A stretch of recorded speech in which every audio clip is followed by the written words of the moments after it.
Okay, thank you very much. We're going to start. This is Anatomy and Physiology 1, Monday, Wednesday morning. Okay.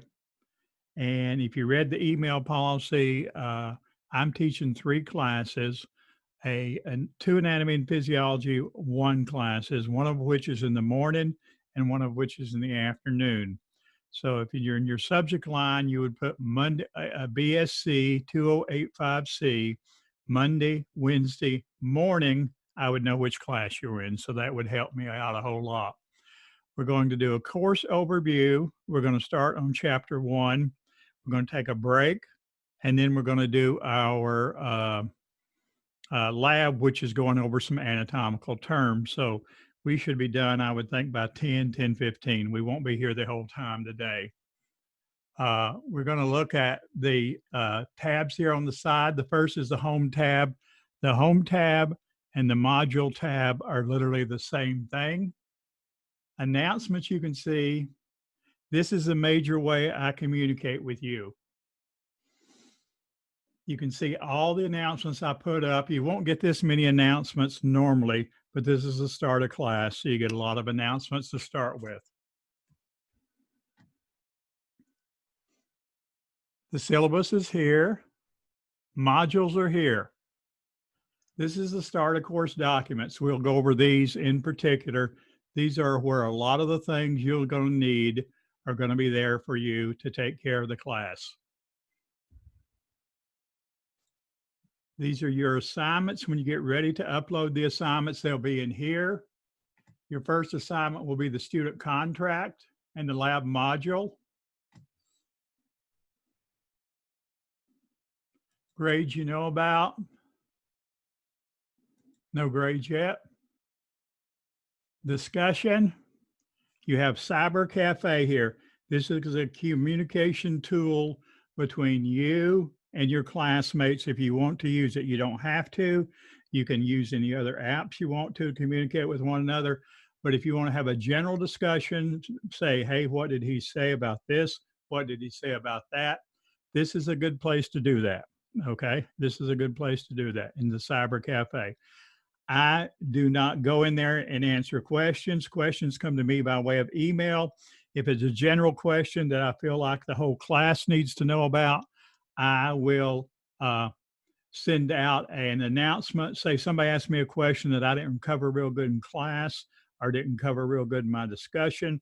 I will send out a general email to the whole class. But this is not a place to put questions for me because I do not monitor it. So this is just about class stuff. And if you want to talk to one another, you can in there. This is introduction, okay? Introduction is for you to get you and I to get to know one another, okay? It is worth 2 extra credit points, worth 2 extra credit points. It is due by the end of September. What happens is because we're not face to face and together, we're not face to face and together, we don't know we don't know, we don't know our classmates. We don't know, say I was going into physical therapy and there might be 3 or 4 other people in class that are going into physical therapy. Well, I can network with those folks and learn a whole lot more from them because they may have information about a program at UNF, and I don't even know if UNF has a program or FSCJ. I know they have an associate program, but University of Florida, has a doctoral program in physical therapy. And so it's a great way of networking with other people. It's a great, great way of networking. Okay. And so I want you to put in a couple of paragraphs. The first is about you. Okay. What have you done? Okay. What name you like to be called? What have you done? And, so, some things like that. I like to play golf. I like to read. I've got a bunch of degrees. I like to go to school. And so that's what I would put into mine. And then a little bit about some people have already got another bachelor's degree and they've decided to come back and get into the healthcare field, or they've just decided to take this class for the heck of it. Okay. And then lastly, what are your career ambitions? Okay. I'm a retired physician. You also have a few other degrees, got a business degree and a law degree. And if you got any questions about some of those things, you could ask me. Okay. But your other classmates, somebody might be into karate, somebody might be into yoga. So it's a good way to get to know one another. And like I say, you have to the end of September and it's worth 2 extra credit points. And so you can do it at your convenience. You just go in there, you put a brief introduction to it. You don't have to do it. Okay. Uh, when I used to play a lot of golf, I used to have a website, and it was a well-researched, not a well-researched website, but it was towards the top of Google. It's called Florida Senior Golfer. I don't have it anymore, and so I used to take pictures of everybody I played golf with and put them on the website. And I'd tell them that. And one of my questions to them was, "Are you one in any other states that you don't want to have your picture put up?" And it was always a funny thing to laugh about. So if you don't want to share any personal information, you don't have to. Okay, if you want to, that's fine. It's there to introduce yourself to me and introduce yourself to the class because I don't know anything about you. If I have a picture of you on the roster, that's about the only thing I can see. And a lot of times I don't have a picture because you don't have a picture up. So it would be a good way for us to get to know one another. I'll put my stuff up there in the next couple of days. You put your stuff up there in the next couple of days. Okay. If you want to, like I say, it's due by the end of September. If you want to get the 2 extra credit points, if you don't care anything about it or don't want to put up any information about yourself, that is your option. You don't have to do that. Okay. You do not have to do it. And collaboration, we're going to use Zoom, as you're well aware. I like Zoom. The lectures will be recorded. The labs will be recorded. Most of the labs will be going over a few things in lab and then looking at the lab before you start it, because some of the labs are a little bit complicated. And so that's what we're going to do in the lab portion. So the lab portion usually won't take the whole hour, almost 2 hours that it's allotted. So we're going to go back up here to the top at home. Like I say, home is the same as the modules. Okay. Campus security, I always put that up there. Obviously, we're not face to face, but it has all the numbers. Lab safety requirements. We're not going to be in the lab. We don't have lab kits for this particular class. For the chemistry classes and some of the other classes, we do. Okay. Student contract. I'll just click up here and download the document. But this is a student contract. After you have read the material, do not sign it, but after you've read the material, you need to sign and date it, okay? And put the course BSC2085C, Monday, Wednesday morning, fall 2020, okay? In order for you to get grades from me, you have to sign and date the student contract and send it back to me. Once you sign it and date it, now you can just type that. You can type the information in here, put in parentheses, electronic signature, okay? Or if you have a signature stamp, date it, and then you'll up and save it as a file, okay? You're going to save it as a file, and then you're going to upload it, and there's instructions for uploading. You're going to do your last name, your first name, an underscore, and then whatever the document is, and it always tells you what the document is that you want to upload. This is worth 1 extra credit point, okay? It needs to be to me by next Wednesday, not this Wednesday, not September 2nd, but by September 9th. Needs to be by me by September 9th, because this indicates to me that you have read the information and you're willing and you understand the information. You've had an opportunity to ask questions, and you can ask questions all summer long, but you have an opportunity to ask questions, and you have asked the questions if you wanted to, or you're going to ask them later on, and you've got that back to me. That's 1 extra credit point.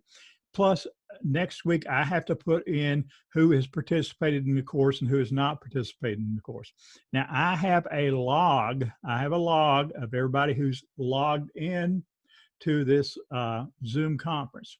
It keeps a log when you log in, when you log out. If you log in for 5 minutes and log out, then you haven't been here, okay?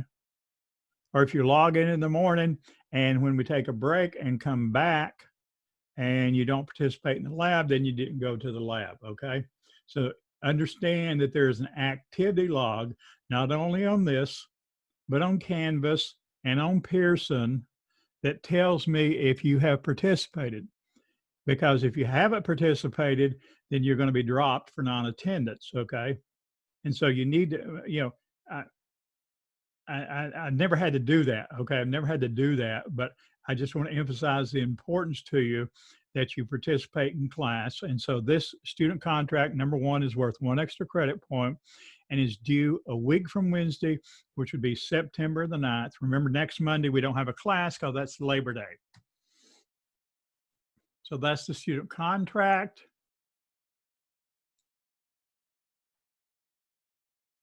How to upload assignments, the welcome thing, calendar of activities, okay?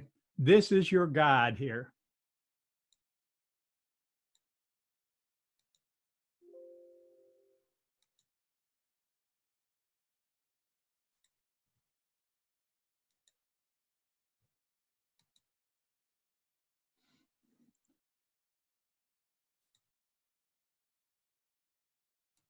There are 2 calendar of activities. There is one up here separate, and then there's one in the syllabus. The syllabus was current when I did the syllabus, which was a few days ago. When this one has to be, when this one has to be revised, and it will probably have to be revised. They always end up having to be revised. Then I will put in the starter course documents. I'll put a calendar of activities and the date of revision, and you will also know that it has been revised. But if you can see, I lay this out very carefully, okay? Here's what we're going to do today. The lecture, we're going to have a course overview, course orientation. We're going to start on chapter 1. We're going to talk about anatomical terms. Like I say, we're going to go to about, about 9:15, take a 15-minute break, start on the anatomical terms. When we're done with that, I'll show you the lab. We'll go over the lab a little bit. It's just answering questions on anatomical terms. You have 2 weeks to do the lab. And see, here is your lab module. Okay, it tells you the dates due. Okay, labs are due 2 weeks after they're assigned. Labs are due 2 weeks after they're assigned. So you have 2 weeks to do a lab. This is next week. Oh, excuse us, this is Wednesday. Okay, we'll finish up chapter 1 and then we'll start on chapter 2. Chapter 2 is chemistry. It's a big chapter. So we're going to go ahead and get started on Wednesday with at least a little bit of chapter 2. Your lecture goes from 8 to 9:20. Okay, we don't have a lab, and we'll probably end up at 9:15. Monday is a holiday. Next Wednesday, we'll work on chapter 2, and then I will go ahead and open the chemistry lab module. Chemistry lab module is just a review of things that we talked about in the lab. The lab modules, the purpose of them are for you to try to do the information. Make sure you answer every question. Obviously, you have Google to look up things. You have your textbook. You have your slides. You have your notes. You have different things, okay? Then we keep on going. Chapter 3, okay?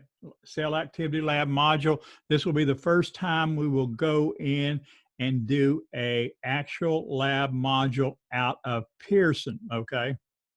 It's not a Pearson assignment. This is a lab module, but we need Pearson to do that. We'll talk about that a little bit more. That's the cell, okay? Then we're going to get to chapter 4. We're going to have 4 lab practicals, okay? In the old days, we would have looked at slides. You'd come in the following week. We'd have a lab practical, and it'd be worth 50 points. Well, in this day and age, I have the lab practicals. They're on sheets. You'll have, you have a week to do the lab practical, 2 weeks to do the lab practical, and you will turn it back in. And we'll go as we get to that. We will go over that in more detail. There's no sense explaining it now because that's 4 weeks away. Our first exam is after the first 4 chapters, okay? Our first exam is after the first 4 chapters. It will be on Canvas, okay? I have not proctored exams before. They're in the process of getting more proctoring sites. I don't know if I'm going to use them or not. I won't use them on the first exam. The exam will open on Wednesday, okay, 9/23. So after our lecture, it's going to open at noon, and it will close the following Tuesday at 11:55. So you will have from Wednesday noon to the following Tuesday to complete the exam at your convenience. You can only, you can only do it one time. Once you click start, it's going to go for 2 hours, and it's going to submit. So you have to get ready, and we'll talk about that more as we get there. But I just want to show you the mechanics of the class, how this is going. And so you can see this is very well laid out. Okay, this is very well laid out. Things may change. We've got 3 tropicals. We've got 3 things out in the Atlantic right now, none of which look like they're coming towards us at the moment. But we could have hurricane. A couple of years ago, 2 or 3 years ago, we didn't have school for a time because of hurricanes. And if we have a hurricane and the internet goes down, cell phones go down, things can change. Okay, but you can see we're going to have 4 exams, and we'll go over that in a minute. All right. And we'll have 4 practicals. We have this is the same thing we would do if we had a face-to-face lab. We do a practical on tissues, okay, which is slides. We do a practical on skeleton. We do a practical on muscles, and we do a practical on nervous system special senses. And so this is your guide, okay? And your guide is, let me emphasize again, your guide is under Start a Course documents. The one on the syllabus was current when the syllabus was put together. So it's just the same thing as this one is right now. This one will change. I will not go back into the syllabus and change that one, okay? This one will change, and you will be notified of any changes, and it would say I changed it on the 1st of October. It would say calendar of activities, BSC, 4333, fall 2020, and it would say revise 10/1/2020. So you would know what the latest updated calendar of activities is. So this is your guide. This is what we're doing. If you have any questions at all, consult your calendar of activities, okay? Consult your calendar of activities. Occasionally I give longer deadlines, say for the first test, I decided to extend the deadline till Friday. I would notify you, and I would just change that into the calendar of activities, but you'd be notified that the deadline was extended to Friday. That's just an example, okay? That's just an example. So this right here is your guide. This is very important, okay? So I might print this out, okay? I might print this out. Next is mastering, okay? This is mastering MyLab, okay? This is how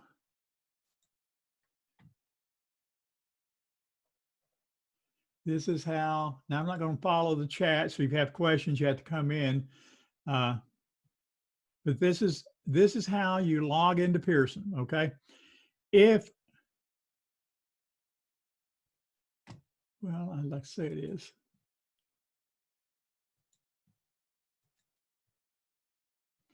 This is the instructions for this class, okay? I teach 3 classes. There's 3 separate instructions. These are instructions for logging in to our Pearson, okay? Pearson are assignments.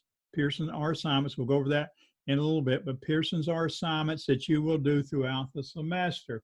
They are worth a total of 200 points of your grade. We'll go over the syllabus and what everything's worth, but they're worth 200 points of your grade, okay? Pearson is separate from lab modules, okay? Lab modules are worth 300 points of your grade. Lab modules are worth 300 points of your grade. Pearson is worth 200 points of your grade. Occasionally, we have to use Pearson because we use some interactive labs, okay? Occasionally, we use Pearson, we use interactive labs, but Pearson assignments and lab modules are totally separate. I had one of my students last semester, about a month before the class ended, said, I didn't know we had Pearson assignments. I know I had Pearson assignments. And normally, I didn't do it this week, but normally I'd say week one, I'd tell everything that was going on with week one, what assignments were being assigned, when they were due, and keep you up to date on that. I didn't do that because I didn't want anybody to think that you had to do anything yet today. Okay. But this is going how you log into Pearson. Okay. This part of Mastering My Lab. If you got the book with the code, then you would have got the code. You can buy, if you already have a book, you can buy Mastering My Lab separately. You can buy Mastering My Lab separately. You can buy it with an ebook or without an ebook. You just go in and log in here. Okay. Just follow these instructions exactly. This is the course that I set up for you. Okay. That's set up for you. And these instructions should allow you to log into Pearson. If you are waiting on funds, waiting on your grants, waiting on your awards, Pearson gives you a free 2-week trial. Okay, you got a free 2-week trial to use this for the 2 weeks that you're waiting on funds. So you'll need to, sometime the next few days, go ahead and log in. The assignments are already done. Okay, the assignments are already done. With Pearson assignments, let me go back up here.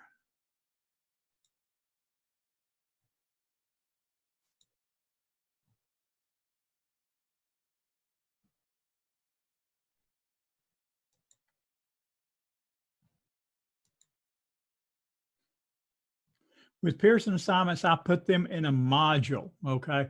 I put them in a module. What that means is your Pearson assignments for that exam, I've taken a lot of classes here. I've taken a lot of computer classes, and I hate the weekly assignments. I hate the weekly assignments because they were always due Sunday evening, okay? And so I always spend all day Sunday doing the weekly assignments. So I put all your Pearson assignments in the module. So if you've gone to Pearson, they're all open for the first exam.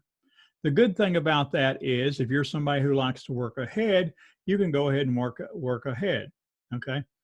If you're somebody that puts it off to the last minute, then you're going to be in bad shape, okay? Because I think for the first exam, there's probably 5 and 4 is 9, 10, 11, 12, 13, 14, 15 assignments, okay? There's probably 15 assignments. A lot of them are learning assignments. None of them are hard. You can do them as many times as you want to get a perfect score, which I would anticipate everybody getting a perfect score. 2 of them are introductions, introduction to mastering, introduction to dynamic modules. Normally, you'd only have a chapter test and whatever else comes along with the Pearson assignments. So if you want to go in and knock out a couple, 2 or 3 days a week, and then all of a sudden you've got them done for the whole exam.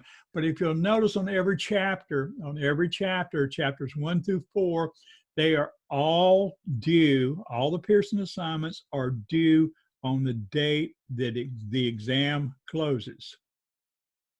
On the date that exam closes, all the Pearson assignments. So 1 to 4 would be when exam 1 closes, 5, 6, 5, 6, 7, 8 would be when the exam 2 closes. So you have the option of doing them whenever you want to, okay? But they need to be done in that time frame if you want to get full credit. They need to be done in that time frame if you want to get full credit. So that is that.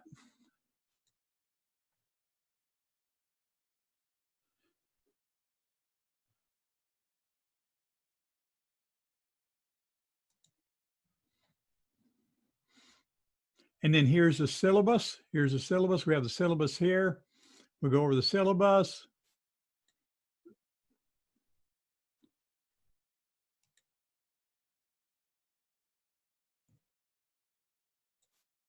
It's the usual stuff. I prefer contact by way of email, okay? I prefer the Outlook email as opposed to the Canvas email.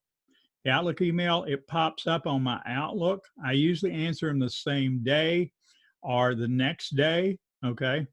Make sure in the subject line per email policy, you are in BSC2085C Monday, Wednesday morning.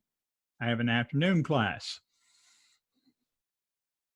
Course description tells about the course description, the holidays. We got Labor Day, we got Veterans Day, we got the Thanksgiving holiday, okay? This is when we meet. This is the textbook and the lab book. If you got the lab book, that's good. If you don't have the lab book, that's okay. We'll be using it some. I'll try to put the parts up that we're using up on the thing, but it is a good lab book. There's a lot of good learning material in there. We have 4 exams, okay? They're worth 125 points each. Oh, make sure you look at the drop dates if you want to drop out of the class. The exams consist of matching, multiple choice, true, false, and short answer. Matching, multiple choice, true, false, and short answer, okay? They'll all be, usually I put the short answer at the end. Once you start the exam, you've got to finish the exam. Short answer may be right directly out of the notes. It may be notes from this chapter, notes from that chapter, and we'll talk about the student notes in a little bit. But the exam can come from, number 1, the notes, the student notes, the slides, anything I talk about in the lecture, okay, anything I talk about in the lecture, and if I've mentioned something special outside the lecture, okay, if I've mentioned something special outside the lecture during the, excuse me, not outside the lecture, but outside the notes. And usually as I lecture, I will give you hints as we go along. There is no, in the old days, there was a cumulative final exam that everybody took on every campus, okay? There's no cumulative final exam, but anatomy and physiology in and of itself is cumulative, okay? 4 exams worth 125 points each. Lab modules. Lab modules right now are going to be done online. Some with my help, some with you, some that you'll do on your own, okay? It's worth 30% of your grade. Don't wait to the last minute. Some of them require an actual, they're an actual interactive lab done, okay? Don't wait to the last minute. I will accept no, I don't, if you wait to the last minute and your internet goes down, I'm sorry. Do not wait to the last minute. Pearson assignments, we've already talked about Pearson assignments. This is a calendar of activities here, okay? This is, like I say, this is a static one. I will not change this. This is on the syllabus. Assignments, exam 1, 2, 3, and 4, 125 points each. Lab modules, 300 points. Pearson assignments, 200 points. Lab modules, I want to see that you made an effort and tried to answer the questions. I want to see that you made an effort and tried to answer the questions. You might not know the complete answer to the question, but that's okay. You made the effort. You gave it the best shot you could trying to answer the question. If you leave the question blank, you can't get credit for it. If you leave the question blank, you can't get credit for it. Make your best guess, okay?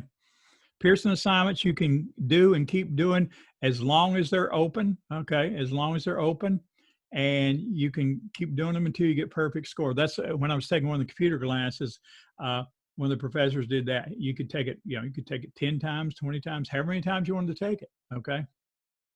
I grade by points. I grade by points.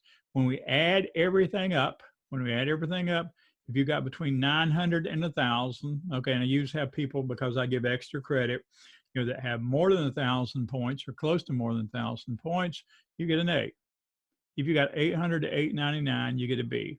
In my last semester, I think we had 22 students, and I'm pretty sure that probably 16 or 17 got an A, okay?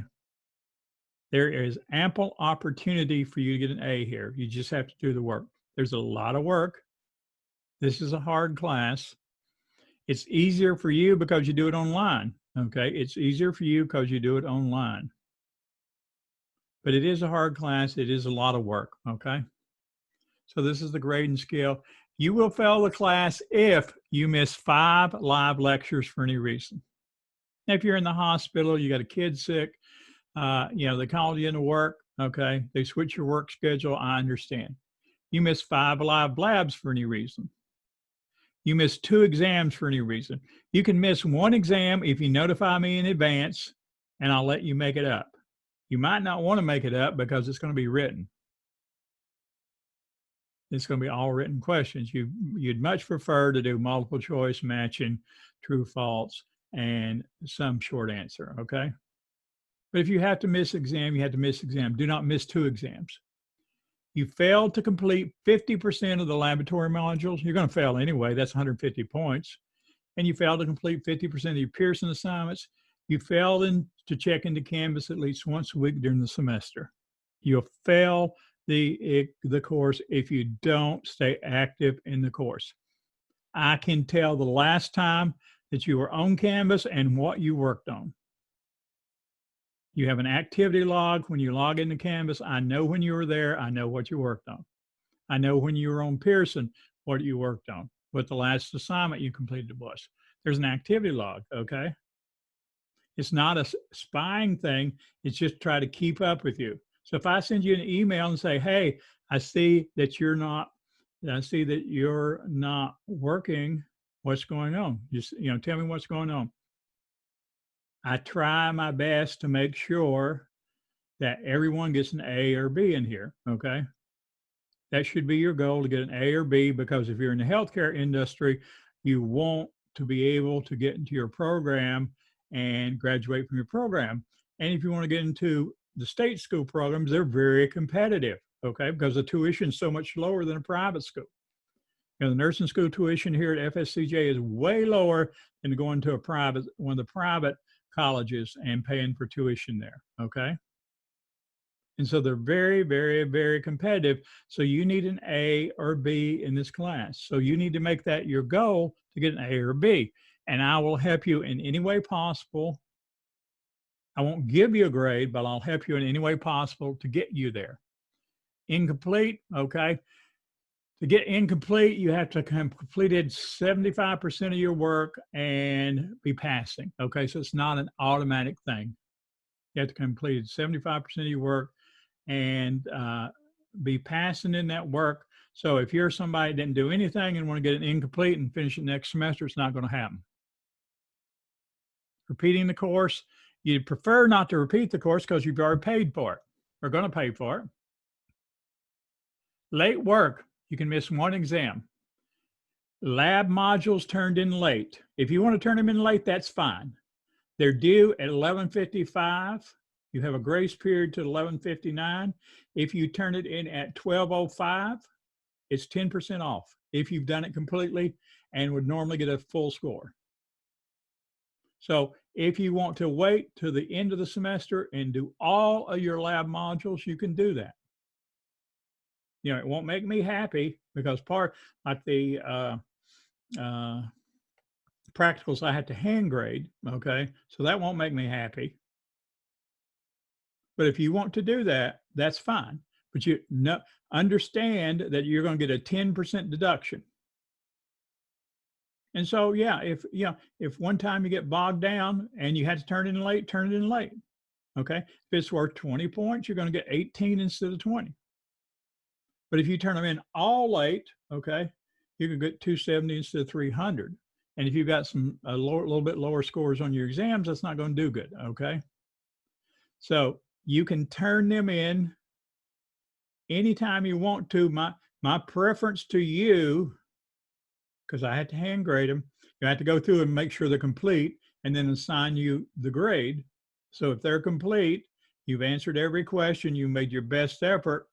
I don't care if you got a question wrong, you made your best effort, made a great guess, okay, you're going to get full score. But if you turn it in late, in other words, if it's due at 11:55 and you turn it in at 12:15, at the next day, essentially 20 minutes late, you're going to get 10% deduction. So don't wait to the last minute. Pearson assignments. Pearson assignments have a deadline. If you turn them in late, you get a 1% deduction for every day it's late to a maximum of 10% deduction. So if you can't get them done, if you don't do the Pearson assignments before the exam, they're not really helping you because the chapter tests are very similar to what some of the questions are on the test. And there's a chapter test in every one of the Pearson assignments for every chapter. And then the other things on Pearson assignments are there to help you, okay? And we'll talk about Pearson assignments in a minute. And so You can turn in late assignments, but there will be a deduction. Everybody understand that? So don't send me an email and say, Dr. Phillips, I'm turning in these late. My internet went down. You know, it's the last day of the assignments. I was going to do them. Da da da da da da. You know, I spent 2 hours on social media today when I should have been working on them. You can turn them in. You can turn them in throughout the whole semester if you want to, but there will be a deduction. So if you're shooting for that A and you want to put some padding on that A, not that you need padding, but you never know what you're going to make on the exams, because as we get more and more towards exam 4, I have more and more short answer questions. And some of the short answer questions require a little bit of thought. So that's my policy on late assignments. You can turn them in late. You'll get credit for them, but you won't get full credit. The people who get full credit, if they do their assignments completely and turn them in the proper format, get the full credit, okay? Expectations, just keep up. Don't let yourself get too far behind. Contact me, okay? Contact me. Yeah, I've been through all this before. I worked, I was an orderly, I worked in the lab, I was an OR tech, I went to medical school, I was a plastic surgeon, I'm retired 20 years. I've been in the medical field, okay? I understand stuff. That's why sometimes I'll tell you, hey, you have to learn this for the exam. You're going to have to learn it for your boards. Unless you go into that specialty, you will never, ever, ever use it again, okay? You'll hear me say that on a number of occasions because I had to do the same thing, okay? Make sure that you try to do something a little bit every day on this class. Don't have to do a lot, but just do a little bit every day on this class. But also make sure that you designate a day where you don't do anything. Fortunately, sometimes in the past, I designate every day to not do anything. This is a live online synchronous class. Well, this is what we emphasize by way of the people that my boss, Dr. Sterling, and the dean, Dr. Evans, says live online synchronous. This would be like you were actually, if we had face-to-face meetings, you're expected to be in attendance, but I give you a cushion, okay? You get a cushion that if you can't attend some days, that's okay, but know that there's a log when you log in and when you log out on Zoom has to be on the class, and I will check attendance, okay? Don't check it every day, but I start looking to see, especially if you're somebody that's behind on your assignments. Everything's going to be recorded. It's going to take me a few days to get them up because I had to splice out the lab part and the other. I initially had a login session for the lecture, a login session for the lab, and I just said that's just way too complicated. These are college resources. If you need these things, that's fine. They're available to you. That was a syllabus. Let's see what else is here. Remember, home and modules is the same thing. Okay, we're going to look at the individual modules. Okay, I have all the modules open, but on you only have the first module and the first lab module. Okay, this is how it works: module for chapter, lab module, module for chapter, lab module, module for chapter, lab module. So this is where you get your assignments. So when we talk about the lab part, okay, after we take our break, I'll show you what the assignment is and we'll go over a little bit of it, okay?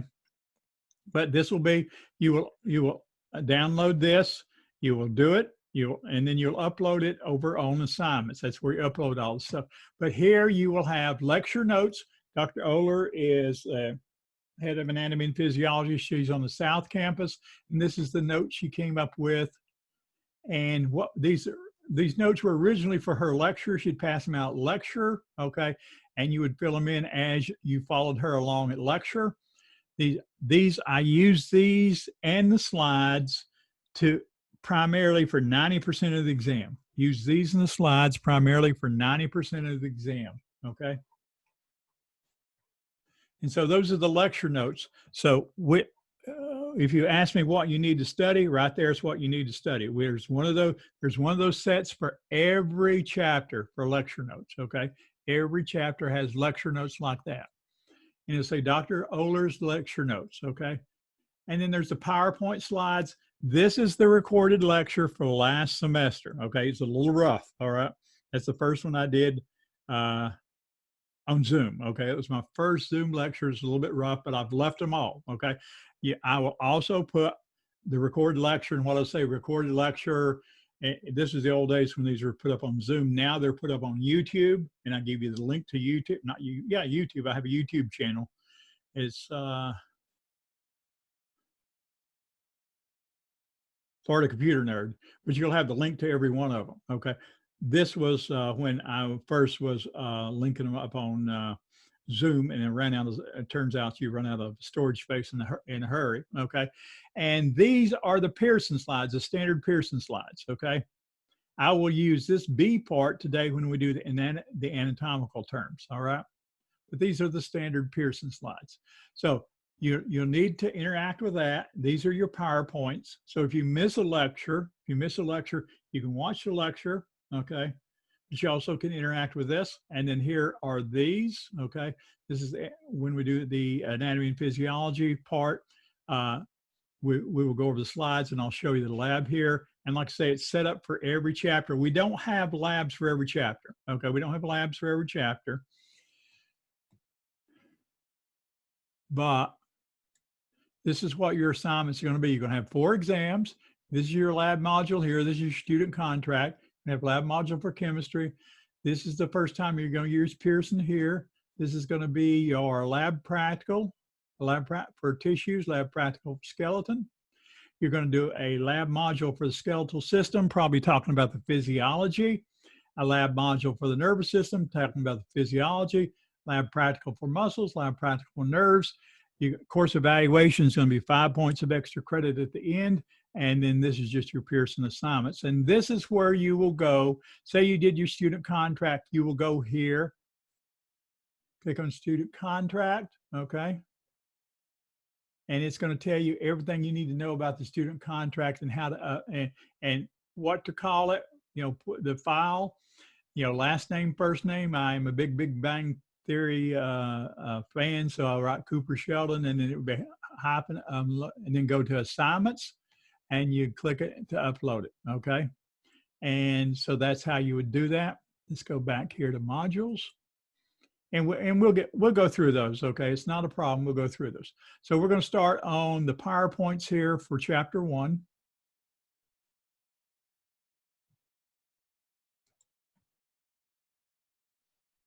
And don't worry if it seems a little bit fuzzy. We'll work all the kinks out, okay? This is, let's see, in the spring we did half a semester. We did summer online. So this is the second full semester we did online. These are the slides. This is for Chapter 1. We'll do part of Chapter 1. We'll take a break, or we might just go ahead and do the anatomical terms just to be done for the day. Anatomy and physiology, okay? Anatomy means to cut up. Study of structures, okay? Physiology is how things work at the molecular level, okay? And submolecular level and subatomic level. Although you can take a course to study each alone, you really need to know something about both so it makes sense. So they really belong together, structure and function. Structure and function, that's anatomy and physiology. We start, for the hierarchy of life, we start on the very lowest level of the atom, okay? Then we move to molecules, okay? So we have an atom of sodium, an atom of chloride. We combine them together. That gives us sodium chloride. That gives us table salt, okay? We then combine these molecules into organelles, okay? We combine these molecules into organelles and into cells. We combine cells that have a similar function into tissues, and then into organ systems, and finally into the organism. And we will look at that on all levels, okay? Atoms, the law governing interactions of atoms and behavior, all matter, living or non-living. We will look at that in regards to, in Chapter 2, chemistry, okay? I realize a lot of people haven't had any chemistry since high school. We will go over it in great detail, and you'll have a lab to do that. This is what an atom looks like, Okay, and we'll talk about that when we get to chemistry. Molecules are a collection of atoms. Water is H2O. Water is H2O. Atoms are held together with bonds. We then have organelles, okay? The cell, this is chapter 3. We'll talk about that in great detail. Cell has a number of organelles. The mitochondria is the powerhouse. The nucleus is the corporate headquarters, okay? The endoplasmic reticulum, rough endoplasmic reticulum is where proteins made. Cellular level, okay? Organelles form cells, okay? Cells are the smallest functional unit of life. One cell makes up, sometimes you can have a one-cell organism. We are multi-cell organisms. This is a one-cell organism. This is a cell of a multi-cell organism. We have tissues, okay? Tissues work together to perform the same function. We have organs, okay? Tissues come together to form organs. We have organ systems, the cardiovascular system, the renal system, the GI system. Organ systems come together to form an organism. Hierarchy of life. They're not completely separate. They work together. And we have the GI system digesting food. I had Cheerios, chocolate milk, and applesauce. So that's working to digest it. Once the nutrients are digested, there's going to be taken to the cardiovascular system. Metabolic have to have oxygen to do metabolism. Breakdown of nutrients is going to produce CO2. It's going to be expelled in the lungs. We're going to create products in the kidneys, excess water and stuff like that. So they all work together, okay, for the benefit of the organism, okay? All organs must work together to support each other's function. Characteristics of life. What makes something, this dog, alive and this rock non-alive, okay? Characteristics are exhibited on all levels of organisms. Maintain boundaries, okay? Living organisms use energy to maintain a much more organized structure than non-living, okay? We have a cell membrane around our cell, and that cell membrane works hard to keep some things in, some things out, and other things can go back and forth, okay? Sometimes it requires energy. Movement, either within the cell or the organism as a whole. You know, things move around the cells all the time. Responsiveness, organism senses change in the environment and responds, okay? I have a Dell Alienware. You know, it's a gaming computer. I don't game on it. I just have it because I like it because it's fast and it has a great graphics interface. You know, it has a good screen on it, and it is hot, okay? It is hot. So I forgot to bring the fan in here. So I'll have to bring the fan in here at the break, okay? Digestion. Molecules are taken in and broken down. Molecules are taken in and broken down. Metabolism. They undergo many different chemical changes, chemical reactions. This is all basic stuff, okay? Chapter 1 is literally basic stuff. Excretion. We got to get rid of waste products, of drug metabolites, okay? I take high blood pressure medicine as metabolites. We've got to get rid of them. Reproduction. If we want the species continue or the organism continue, it's got to be able to reproduce. Even a one-cell organism has to be able to reproduce. Growth at both the cellular and organism level. Differentiation. You know, we have big toe cells, we have kidney cells, we have heart cells, we have brain cells, we have lung cells. All those cells are totipotential, which means they have the DNA in them, the entire coded DNA to become any kind of cell that it wants to, that is called for, but because of various signals that we do and do not understand, they differentiate into certain types of cells, okay? Homeostasis, we need to maintain a stable internal environment. We need to maintain a stable internal environment. Organisms work to keep the internal environment within certain ranges. Failure to do so results in illness. We have regulation of nutrients, regulation of gases. You know, we got to take in oxygen, we got to expel CO2, regulation of water. If we take in too much water, we got to get rid of the excess. We got to keep our body temperature within a certain range. Regulation of pressure, heart rate, respiratory rate. And so there's a number of things They are two feedback mechanisms, two basic feedback mechanisms. There's negative feedback and positive feedback. Negative feedback is if we have a dual direction air conditioner, okay, which says that if it gets too cold, the heat's going to come on. If it gets too hot, the cooler is going to come on, okay? Well, think about this in regulation to body temperature, okay? And think about your peripheral veins. Think about if you're outside working in the yard or playing golf, which I do, or whatever you like to do, and it gets too hot, your peripheral veins dilate so that you can exchange some of the internal body heat with the external environment, as long as the external environment is cooler than your body is.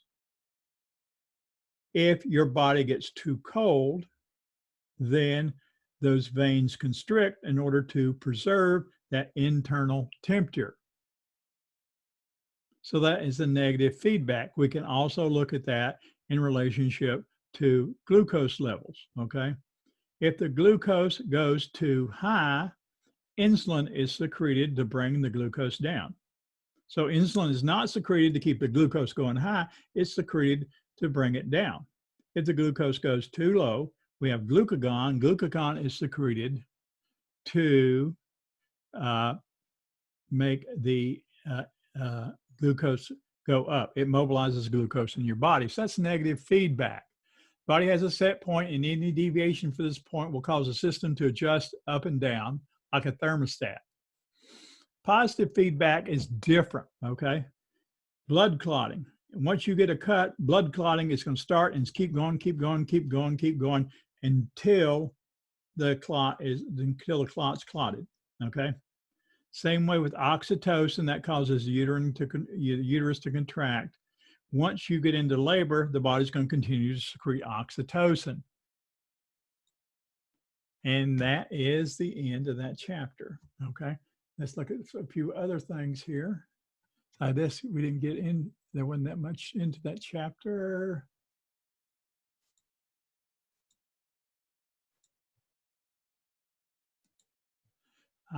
Let's go look at Pearson. All right, this is your class right here, BSC2085C. I'm not interested you put 4333, just put Monday, Wednesday morning, okay?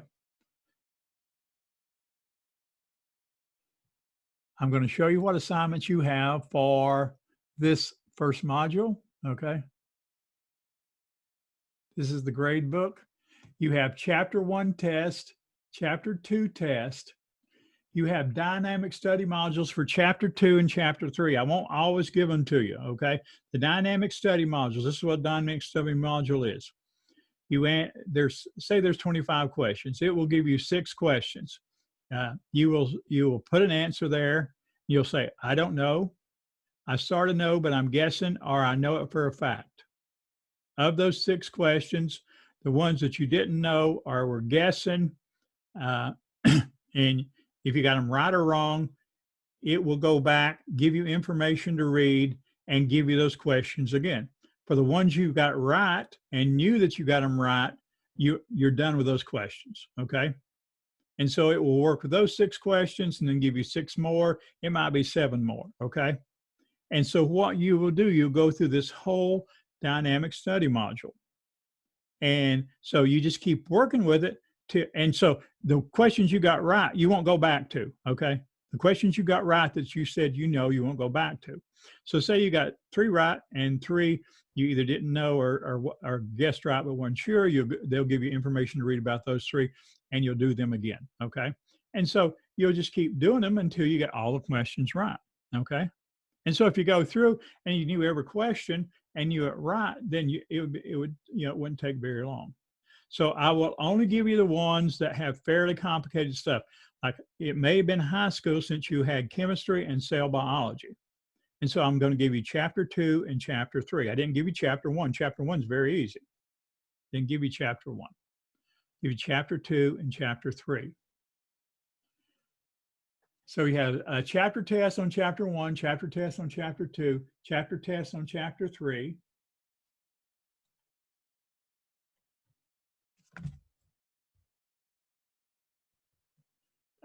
Crap. You have a chapter test on chapter 4. You have dynamic study modules on chapters 2 and chapters 3.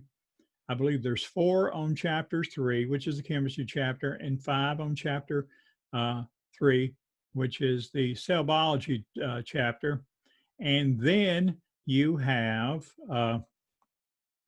2 introductions, introduction to mastering my lab and introduction to dynamic study modules. You just do them and get your credit for them, okay? All these things you can keep doing. The chapter test you can keep doing. You can do them as many times as you want to get a perfect score. So there's absolutely no reason, as long as you do the work here, to not get your full 200 points. Same way with the lab. Same way with the lab, you just keep working at it, because even with the lab practicals, you know, the lab practical is going to be the slides right out of the textbook, okay? And so if you keep working with them, learn the information, put the answers down, you should get a perfect score there. And that leaves you with the exams, okay? And that leaves you with the exams. So that's your first, and they're all there, okay? So when you log into Pearson today, if you log in today or tomorrow, the next day, whenever you do, okay, you have the login instructions there. When you log into Pearson, all these assignments will be available to you. And it's for the whole module. It's for, you know, your first test is not until the end of September, okay? But it's there for you to start working on. You know, you might want to do the 2 introductions just to get them out of the way, even if you already use mastering. I do not go through Canvas to use mastering. Mastering is a separate login. If you have problems logging in with mastering, then you go to customer service with Pearson, go to customer, or if you have any questions, go to customer service with Pearson and file a ticket and get with them. If you have problems, then get with me, okay? But that's mastering there. Let's see.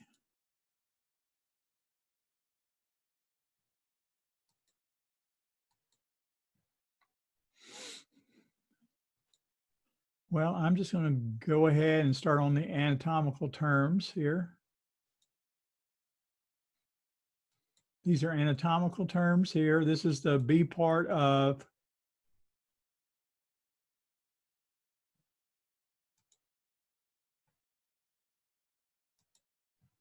all right.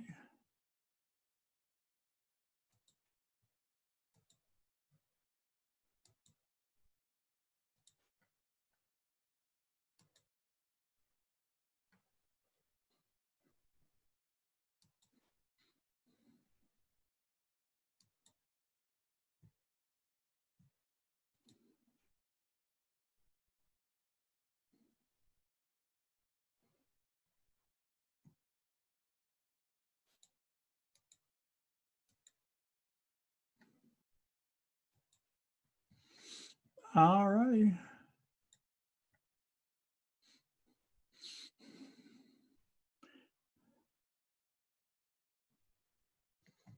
So I guess I'm just going to do them from here. Okay. Anatomical terms.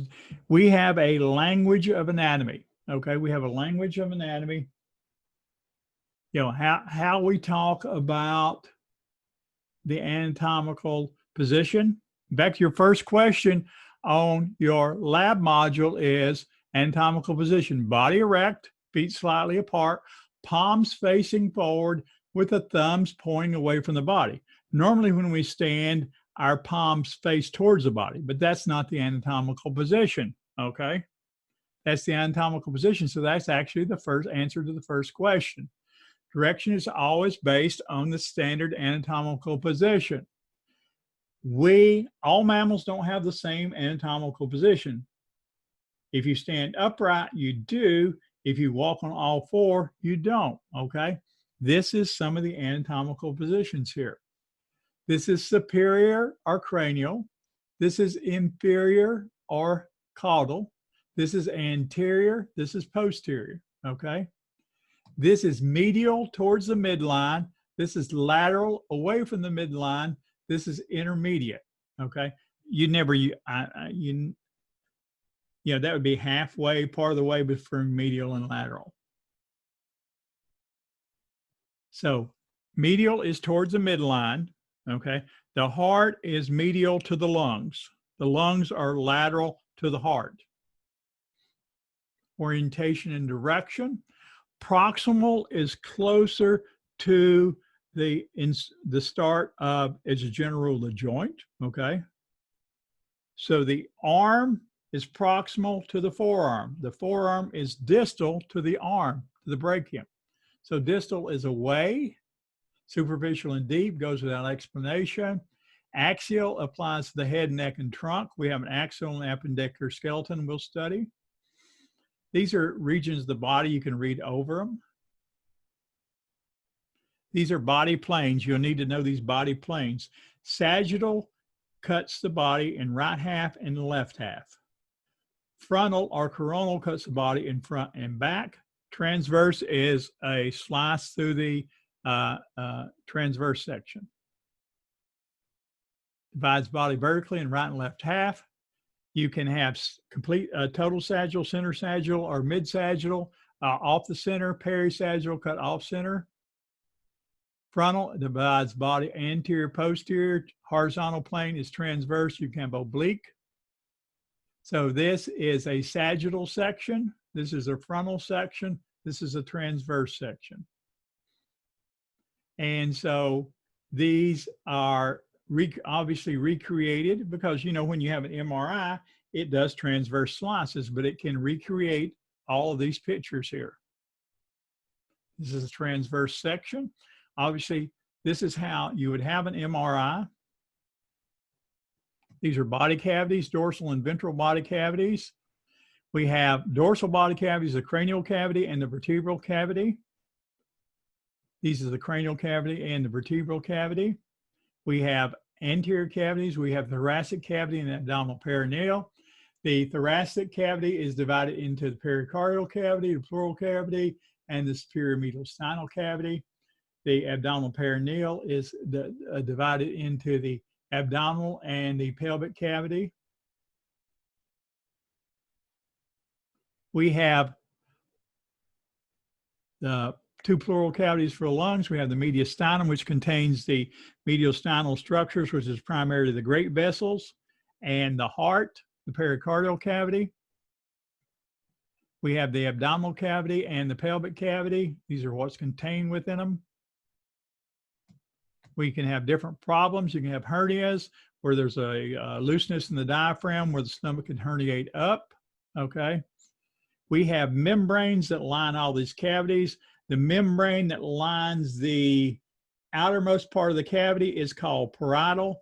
The membrane that lines on top of the organ is called visceral. So we have visceral pleura that is literally the outermost covering of the lungs, and we have parietal pleura that lines the thoracic cavity. We have visceral pericardium that lines the heart. We have parietal pericardium that lines the pericardial cavity. And so this would be an example of the pericardial cavity with the parietal pericardium, outermost layer, and the visceral pericardium lining the heart and a pericardial space here. You can get fluid in there. You can get blood in there if you have an ice pick injury to the heart. If you have an ice pick injury to the heart and have blood pumping out, then you can get what's called cardiac tamponade, okay? When the blood pumps out with each contraction and the pressure builds up here and constricts the heart. The abdominal perineal cavity is divided into quadrants. This is the one you use most often. Right upper quadrant, left upper quadrant, right lower quadrant, left lower quadrant. This is the one you use most often. Why do we use that? To be able to localize pain, okay? And to get an idea of what organ systems are present, okay? Be able to localize pain and to get an idea of what organ systems are present. If you have right upper quadrant pain, especially after eating a fatty meal, you may have gallbladder problems. If you have right lower quadrant pain, okay, here's the appendix hanging down from the cecum. This is in the right lower quadrant. If you have right lower quadrant pain, when you press down and call McBurney's point, which is halfway from the belly button to the anterior, excuse me, it's 2/3 of the way from belly button to the anterior splenic spine. That's usually where the appendix is located. You might have appendicitis. If you have pain up in this area, you might have an ulcer. You might have something wrong with your pancreas. Pain down in this area, you might have diverticulitis or diverticulosis, okay? So it's a way of giving us the ideal of being able to talk. You have a patient comes in, right upper quadrant pain. What are my differential diagnoses? You also can get even more specific and divide the body into these particular body areas. I will tell you that these are not something that I use on, I was a general surgery resident before I went into plastic surgery for 5 years. These are not something that I used on a routine basis, okay? But this way of being more specific. And you have these other cavities here: oral and digestive cavity, nasal cavity, orbital cavity, miliary cavity, and synovial cavity. So those are your anatomical terms, okay? Those are your anatomical terms.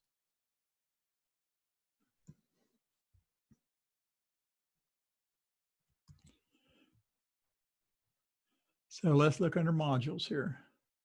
So your first module, lab module here, is anatomical identification lab, okay? This will be your first lab assignment due in 2 weeks. Please complete the standard anatomical position. Well, we just talked about upright, feet slightly apart, palms facing forward, thumbs pointing outward, okay? Do all mammals have the same anatomical position? Well, does a dog have the same anatomical position we have? No, the answer is no, okay? And you got to give an example. Define plane. Well, we talked about the sagittal plane, the coronal plane, and the transverse plane, okay? Transverse plane is the only one that the actual pictures are taken of, okay? Then the information that is taken from the transverse planes is used to recreate those other pictures, the sagittal plane and the frontal plane. Chest x-ray is taken. You place your chest on an x-ray plate and the beam is shot from behind. What anatomical plane is illustrated? Well, everybody's had a chest x-ray. They put the plate up there. You stand with your anterior portion of your chest. The cone for the x-ray is from the back, so that's posterior to anterior. So you will occasionally hear them say, they've ordered chest x-ray, they want a PA and a lateral.